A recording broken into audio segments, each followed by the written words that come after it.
గుంటూరు మాజీ ఎమ్మెల్యే ముస్తఫా కుమారుడు కిడ్నాప్ కేసులో ఇప్పుడు పరారీలో ఉన్నటువంటి నేపథ్యంలో ఒక పొగాకు వ్యాపారికి సంబంధించి కిడ్నాప్ చేసి తీసుకొచ్చాడంటూ ముస్తఫా వాళ్ళ అనుచరుల్ని కొంతమందిని అరెస్ట్ చేసి జైల్లో పెట్టడంతో పాటుగా ఇప్పుడు ముస్తఫా కుమారుడి కోసం గాలిస్తున్నటువంటి నేపథ్యంలో ముస్తఫా స్టేట్మెంటు డిఫరెంట్గా ఇచ్చుకొచ్చారు. ఇది వ్యాపారపరమైనటువంటి లావాదేవీల మీద కక్ష సాధింపు చర్యలు అన్నటువంటి కోణాన్ని ప్రొజెక్ట్ చేసుకొచ్చేటటువంటి ప్రయత్నం చేశారు.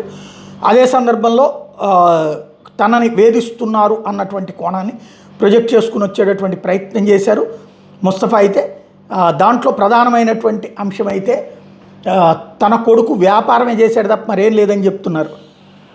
నిన్న కాకాని కిడ్నాప్ కేసుకు సంబంధించి మీకు వివరణ ఇస్తున్నాను.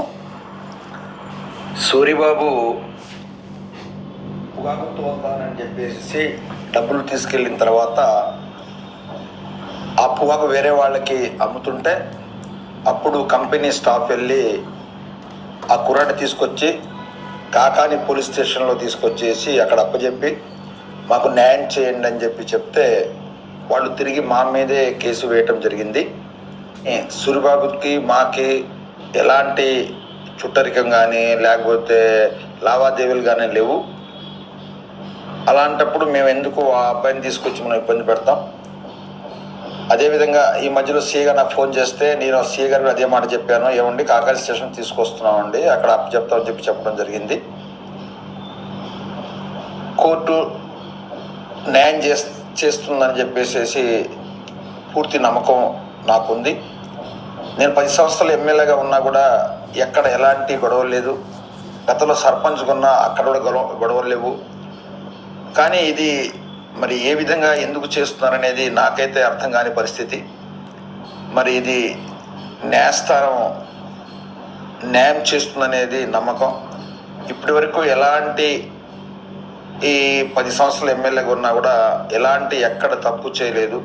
న్యాయంగా ధర్మంగానే వెళ్ళాను తప్ప ఎప్పుడు ఎలాంటి గొడవలు కానీ కిడ్నాప్లు కానీ లేకపోతే ఎలాంటివి కూడా చేయలేనిది అది వాస్తవం చెప్పి మేము ఇలాంటి పనులు ఎప్పుడు లేదు. అంటే గత 10 సంవత్సరాల నుంచి కూడా మనం చేస్తున్నా కూడా వ్యాపారం చేస్తున్నా పొలిటికల్లో ఉన్న సర్పంచ్ చేశాను, తర్వాత ఎమ్మెల్యేగా చేశాను, కానీ ఎప్పుడు ఎక్కడ ఎలాంటి గొడవలు అనేది కూడా. అది విషయం ఏంటంటే పొగాకు సంబంధించి డబ్బులు తీసుకుని ఇస్తానికి అంటే అమ్ముతున్నట్టుగా ప్రకటించి అది ఇంకొకళ్ళకి అమ్మడానికి ప్రయత్నించినప్పుడు అతన్ని తీసుకొచ్చారు. పోలీసులకి అప్పచెప్తే అదే పోలీసులు ఉల్టా కేసు పెట్టారన్నారు. ఇది నిజమే అయ్యి ఉండొచ్చు, కానీ అది పోలీసులకు కంప్లైంట్ ఇచ్చి పోలీసుల ద్వారా అవతల ఉన్న సూరిబాబుని అరెస్ట్ చేస్తే చట్టబద్ధమయ్యేది. మనం పట్టుకుని తీసుకొస్తే కిడ్నాప్ అవుతుంది. అదే ఇప్పుడు ఇక్కడ ఇష్యూ అయింది.